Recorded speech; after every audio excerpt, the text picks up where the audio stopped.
এক পাশে গুরুগারা ঘোরাঘুরিটা চড়তে আছে 50 টাকা করে নিতে আছে, আর এক পাশে বেলুন দিয়ে শুট করতে আছে। মুই বিপ্লব মুই আছে করতে আছি বেলেস পার্ক, পকেটে আছে 20 টাকা, তো 20 টাকা লই করতে আছি বেলেস পার্ক। এদিকে মেলা হইতে আছে। শুক্রবার হইলে বেলেস পার্কে যে কত ডং রং দেখা যায় যারা কর মত। শুক্রবার দিনটা আসলে অনেক মজা হয়, কারণ কি এই দিনটা ঘুরতে পারি এবং আনন্দ নিতে পারি। তাই ভাবলাম এক লাখ আনন্দ নিয়ে কোনো লাভ নাই, সবার মাঝখানে যদি আনন্দটা ভাগাভাগি করে না নিই তাহলে কোনো মজাই নাই। এই কথা এই কাম শুনতে গেলাম একেবারে বেলেস পার্ক। বেলেস পার্ক শুনছি নাকি সিজনালি মেলা হয়, প্রত্যেক মাস অন্তর একদিন মেলা হয়, যেটা অনেক মানুষজন হয়। খেলনাপাতি, শুধুমাত্র খেলনাপাতিই না, ওরে রকমারি পিড়া এবং অন্যান্য স্ট্রিট ফুড মানুষের সঙ্গম তো আছেই, যে জায়গা মিললে একটা পুরো মেলায় তৈরি হয় এবং জায়গাটা যে এত ভালো লাগে যে কর মতো। সতেরোটা রিক্সা 30 টাকা কাল চলে এসেছি বেলেস পার্কের দাঁড়াদাঁড়ি, কিন্তু হিন্ডেল আমি একটু আইডিয়া এসেছি, কারণ কি অনেক ভিড় বেশি, রিক্সাতে যায় ওদের সাথে। মই আইডিয়া কাল সোজা চলে এসেছি বেলেস পার্ক। মই আর আমার বড় ভাই প্রশান্ত দায় দুইজনে মিলে আস্তে আস্তে ঘুরতে এসেছি। বড় ভাই আসলে ঘুরতে অনেক ভালোবাসে, মোরও হেড লাগে ঘুরতে নিয়ে যায়। আস্তে চলে গেছি বেলেস পার্ক। বেলেস পার্ক যে এত সুন্দর জায়গা আপনারা না আইলে বুঝবেন না। আসলে জায়গাটা যে এত সুন্দর এবং সবখানে স্ট্রিট ফুডের দোকান, ঝালমুড়ি আর অনেক কিছু। ঝালমুড়ির মধ্যে সীমাবদ্ধ না, এখানে আছে ফুচকা, চটপটি আর যা যা আছে খাওয়ানোর মধ্যে। আর শুধুমাত্র খাওয়ানো না, মনে করেন ঘোরার লাগে একটা মানসিক শান্তি। শুক্রবার হাঁটতে চলে গেছি একেবারে ভিতরে, যেখানে মেলার আসল মজা। সবকিছুর সাথে সাথে এই জায়গায় অনেকগুলো জামা কাপড়ের দোকানও আছে, যে জায়গা খুব সস্তা এবং মোটামুটি সুন্দর অনেক জামা কাপড় ঘুরিয়ে দেখলাম। আসলে অনেক ভালো লাগে। এই সাইডে দেখো গুড়াগাড়ায় হ্যাঁ আবার গাড়ি লইয়া ছোট ছোট গাড়ি, যেটা মাঠে গুড়াগাড়া লগে একটা বিনোদন কেন্দ্র। হলুদ গাড়ি, লাল গাড়ি, বিভিন্ন রঙের গাড়ি দিয়ে গুড়াগাড়ায় এই ছোট্ট একটু মাঠ পাইছে,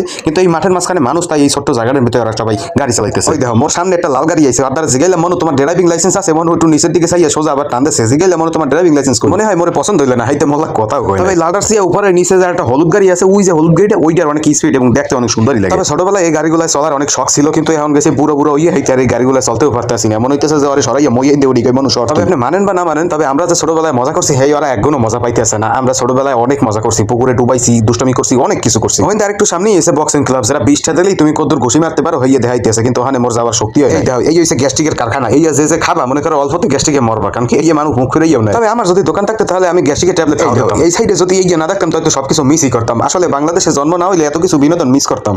এই সুন্দরী এফার এই হলুদ সাংবাদিক না লাল সাংবাদিক কি জানো জিজ্ঞাসা, এই সুন্দরী এফার সুন্দর করে স্মার্টলি উত্তর দিতে। সুন্দরী এফার চ্যাপ্টার শেষ, এই সাইডে আইছি দেখতেছি সবাই স্ট্রিট ফুড খাইতে আছে। মোর একটু খাইতে মন লাগছে, এর লাগে মই বড় ভাই কইছি বড় ভাই মোর খাওয়াইতে। আপনাকে সকলের কেমন লাগছে মোর ভিডিওটা সবাই একটু লাইক কমেন্ট সাবস্ক্রাইব করে দেন, যাতে আপনাদের পাশে মোটিভেশন পাই আমি আরো অনেক সুন্দর সুন্দর ভিডিও আপনাদের মাঝখানে দিতে পারি। সবাই ভালো থাকুন, সৃষ্টিকর্তা আপনাদের সবাইকে ভালো রাখুন।